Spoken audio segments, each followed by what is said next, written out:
ये बिल्कुल ही सत्य बात है। जो इंसान खुशी में होता है वह इंसान सबको भूल जाता है। जब वो इंसान दुखी हो जाता है, उसकी ज़िंदगी में दुख, पीड़ा, कष्ट आने लगता है, तो वही इंसान भगवान को पुकारने लगता है, भगवान को याद करने लगता है। नमस्कार दोस्तों, जब महाभारत का युद्ध समाप्त हो गया तो युधिष्ठिर राजगद्दी संभाल रहा था, हस्तिनापुर का राजा बना बैठा हुआ था, यानी हस्तिनापुर का राजगद्दी संभाल रहा था।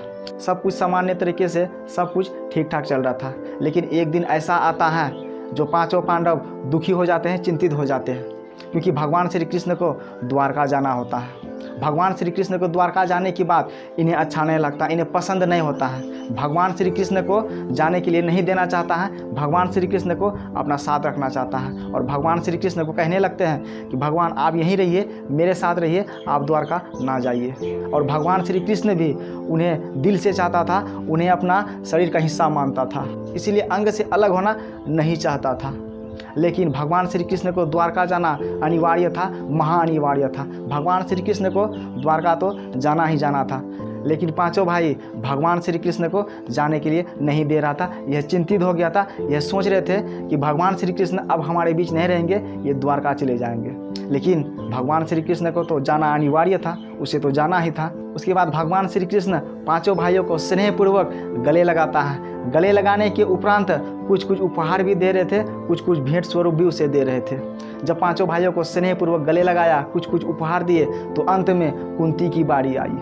भगवान श्री कृष्ण कुंती के आगे जाते हैं और भगवान श्री कृष्ण कहते हैं कि बुआ माता, कि बुआ कुंती, आपने तो आज तक हमसे कुछ नहीं मांगे, आज हमसे आप मांगे, क्या मांगना चाहते हैं? आज मैं आपको कुछ देना चाहता हूँ। इतना बात सुनते ही वह कुंती रोने लगी, रो रो कर कहने लगी, मैं कुछ नहीं चाहता हूँ, मैं सिर्फ दुख चाहता हूँ। मैं अपने जीवन में बहुत सारा दुख चाहता हूँ, काफ़ी दुख चाहता हूँ, क्या तुम मुझे दे सकते हो? भगवान कृष्ण उनकी बातों को सुनकर आश्चर्य में पड़ जाते हैं। फिर भगवान श्री कृष्ण कुंती से कहते हैं कि बुआ कुंती, ऐसा क्यों, आपको दुख क्यों चाहिए? तो कुंती भगवान श्री कृष्ण से कहती हैं कि जब जीवन में दुख आता है तब तुम याद आते हो। जीवन में जब दुख होगा तब मैं तुम्हें याद करूंगा, तुम्हारी प्रार्थना करूंगा। अगर मैं खुश होता हूं, अगर जीवन में खुशी होती है तो कभी कभी यदा कदा याद करती हूं, नहीं के बराबर में। इसीलिए मैं दुख चाहती हूं, पीड़ा चाहती हूं ज़िंदगी में। जब भी किसी इंसान को दुख या पीड़ा होता है तो तुम्हें याद करता है, तुम्हें पुकारता है। जब वह इंसान खुश होता है, खुशी में होता है, चारों तरफ खुशियाँ होती हैं, तो वह इंसान भगवान को भूल जाता है, उस देवता को भूल जाता है। इसीलिए मैं अपने जीवन में दुख चाहती हूँ, कष्ट चाहती हूँ, पीड़ा चाहती हूँ, ताकि उन पीड़ाओं को, दुख को महसूस करके तुम्हें याद करूँ, तुम्हारा नाम ले सकूँ, तुम्हारी प्रार्थना, तुम्हारी पूजा कर सकूँ। इसीलिए मैं दुख चाहती हूँ, अपने जीवन में बहुत सारा दुख चाहती हूँ, और इसके अलावा मुझे कुछ नहीं चाहिए। भगवान श्री कृष्ण मुस्कुराए और बुआ की पैर छूकर, माता कुंती की पैर छूकर वो द्वारका की ओर चल जाते हैं। ये सत्य बात है दोस्तों।